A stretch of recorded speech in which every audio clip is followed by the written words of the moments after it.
Assalamualaikum warahmatullahi wabarakatuh. Perkenalkan, nama saya Indah Zulfa, NIM E 2019-1069. Di sini saya akan menyampaikan 5 materi untuk tugas ujian akhir semester saya dari mata kuliah Ekonomi Makro Islam. Yang pertama yaitu tentang ekonomi terbuka. Ekonomi terbuka itu sendiri yaitu merupakan perekonomian yang melibatkan diri dalam perdagangan internasional atau ekspor dan impor barang dan jasa serta modal dengan negara-negara lain. Perekonomian terbuka, pengeluaran agregatnya meliputi 5 pengeluaran. Yang pertama yaitu pengeluaran konsumsi rumah tangga ke atas barang-barang yang dihasilkan di dalam negeri atau CDN. Yang kedua yaitu investasi perusahaan atau I untuk menambah kapasitas sektor perusahaan menghasilkan barang. Yang ketiga yaitu pengeluaran pemerintah ke atas barang dan jasa yang diperoleh dari di dalam negeri. Yang keempat yaitu ekspor dan yang kelima yaitu impor. Terdapat beberapa faktor-faktor yang mempengaruhi dari ekspor dan impor. Yang pertama yaitu adapun faktor ekspor, yaitu kemampuan negara yang mengeluarkan barang-barang yang agar dapat bersaing, dan yang kedua yaitu barangnya bermutu, yang ketiga harga barang sesuai dengan pemasaran, dan yang keempat yaitu cita rasa masyarakat. Adapun faktor impor sendiri yaitu yang pertama adalah inflasi, dan yang kedua yaitu kemampuan suatu negara yang menghasilkan barang yang lebih baik mutunya agar tidak menimbulkan perubahan impor. Dan penyebab dari terjadinya ekonomi terbuka itu sendiri yaitu yang pertama yaitu terjadinya perbedaan kondisi produk, dan yang kedua yaitu menghemat biaya produksi, dan yang ketiga yaitu perbedaan tingkat selera, dan yang keempat adanya prinsip perbandingan keunggulan. Dan materi yang kedua adalah kebijakan moneter dalam perspektif ekonomi Islam. Kebijakan moneter adalah kebijakan yang dikeluarkan oleh bank sentral atau otoritas moneter yang meliputi bentuk pengendalian besaran moneter atau suku bunga untuk mencapai tujuan perekonomian yang diinginkan. Tujuan kebijakan moneter itu sendiri, Bank Indonesia memiliki tujuan untuk mencapai dan memelihara kestabilan nilai rupiah. Kestabilan nilai rupiah yang dimaksud mempunyai dua dimensi. Prinsip-prinsip kebijakan moneter yaitu yang pertama adalah kekuasaan tertinggi adalah milik Allah, dan yang kedua yaitu manusia merupakan pemimpin di bumi dan tetapi bukan pemilik yang sebenarnya, dan yang ketiga yaitu semua yang dimiliki dan didapatkan oleh manusia adalah karena seizin Allah.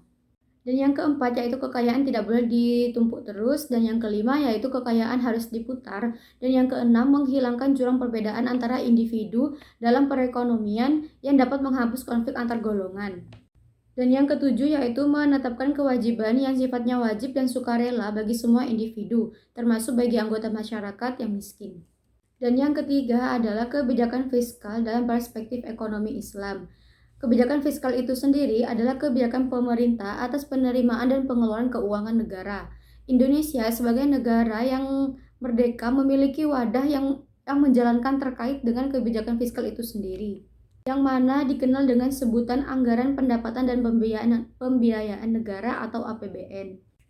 Oleh karena itu, dari pengertian tersebut dapat dipahami bahwa ada dua instrumen kebijakan fiskal itu sendiri, yaitu yang pertama adalah kebijakan pendapatan, yakni berupa beberapa kebijakan yang diterapkan oleh pemerintah dalam mendapatkan dana-dana sebagai dana negara. Dan yang kedua yaitu kebijakan pengeluaran, yakni berupa kebijakan yang diterapkan oleh pemerintah dalam hal pengeluaran dana-dana yang telah terkumpul ke dalam dana negara. Kebijakan fiskal yang dibentuk oleh pemerintah dapat mempengaruhi siklus bisnis yang pada dasarnya akan berpotensi menstabilkan perekonomian dari siklus bisnis yang dilakukan apabila jika dilakukan dengan baik, akurat, dan tepat dan prudent. Dan materi yang keempat yaitu peran dan fungsi bank sentral. Bank sentral merupakan sebuah badan keuangan yang pada umumnya dipunyai oleh pemerintah, serta menjamin supaya kegiatan badan-badan keuangan tersebut bisa menciptakan tingkat kegiatan perekonomian yang tinggi dan stabil. Peran bank sentral yaitu untuk mencapai dan memelihara kestabilan nilai rupiah, yang mana tercermin dari laju inflasi dan perkembangan nilai tukar rupiah terhadap mata uang asing. Instrumen yang dipakai untuk mencapai dan memelihara kestabilan nilai rupiah tersebut dapat disebut dengan tugas dari Bank Indonesia sebagai bank sentral. Fungsi dari bank sentral itu sendiri yaitu diatur dalam Undang-Undang Nomor 23 Tahun 1999, yakni tentang Bank Indonesia. Disebutkan bahwa tujuan Bank Indonesia memiliki suatu kebijakan-kebijakan yaitu untuk mencapai dan memelihara kestabilan nilai rupiah yang menitik beratkan pada tingkat inflasi dan nilai tukar rupiah. Bank Indonesia biasa dikenal dengan banknya bank atau bankers of bank. Dan materi yang kelima yaitu tugas dan wewenang OJK. Tugas utama OJK adalah melaksanakan pengaturan dan pengawasan terhadap kegiatan jasa keuangan di sektor perbankan, pasar modal, dan lembaga keuangan bukan bank.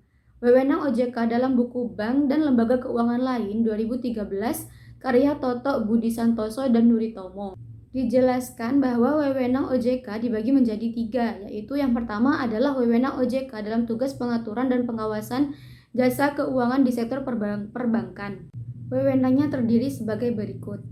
Yang pertama yaitu pengaturan dan pengawasan mengenai kelembagaan bank yang meliputi perizinan untuk pendirian bank dan kegiatan usaha bank. Dan yang kedua yaitu pengaturan dan pengawasan tentang kesehatan bank yang meliputi laporan bank yang berhubungan dengan kesehatan dan kinerja bank, sistem informasi debitur, pengujian kredit, dan standar akuntansi bank. Dan yang ketiga yaitu pengaturan dan pengawasan tentang aspek kehati-hatian bank yang meliputi manajemen risiko, tata kelola bank, pemeriksaan bank, dan prinsip mengenai nasabah dan anti pencucian uang. Wewenang OJK yang ketiga yaitu wewenang dalam tugas pengaturan lembaga bank dan non-bank. Yang pertama yaitu menetapkan peraturan pelaksanaan Undang-Undang Republik Indonesia Nomor 21 Tahun 2011 tentang Otoritas Jasa Keuangan. Dan yang kedua yaitu menetapkan perundang-undang di sektor jasa keuangan. Dan yang ketiga yaitu menetapkan peraturan tentang pengawasan di sektor jasa keuangan. Dan yang keempat yaitu menetapkan peraturan tentang tata cara penetapan pemerintah tertulis terhadap lembaga jasa keuangan dan pihak tertentu. Dan yang kelima yaitu menetapkan peraturan tentang tata cara penetapan pengelolaan statuter pada lembaga jasa keuangan. Dan yang keenam yaitu menetapkan peraturan tentang tata cara pengenaan sanksi sesuai dengan ketentuan perundang-undang di sektor jasa keuangan. Dan wewenang otoritas jasa keuangan yang ketiga dalam tugas pengawasan lembaga bank dan non-bank. Yang pertama yaitu menetapkan kebijakan operasional pengawasan terhadap kegiatan jasa keuangan. Dan yang kedua yaitu mengawasi pelaksanaan tugas pengawasan yang dilakukan oleh kepala eksekutif. Dan yang ketiga yaitu memberikan perintah tertulis terhadap lembaga jasa keuangan dan pihak tertentu. Dan yang keempat yaitu melakukan penunjukan pengelolaan statuter. Dan yang kelima yaitu menetapkan penggunaan pengelolaan statuter. Dan yang keenam yaitu menetapkan sanksi administratif terhadap pihak yang melakukan pelanggaran terhadap undang-undang. Demikian tugas video dari saya, kurang lebihnya mohon maaf. Wabillahi taufiq wal hidayah. Wassalamualaikum warahmatullahi wabarakatuh.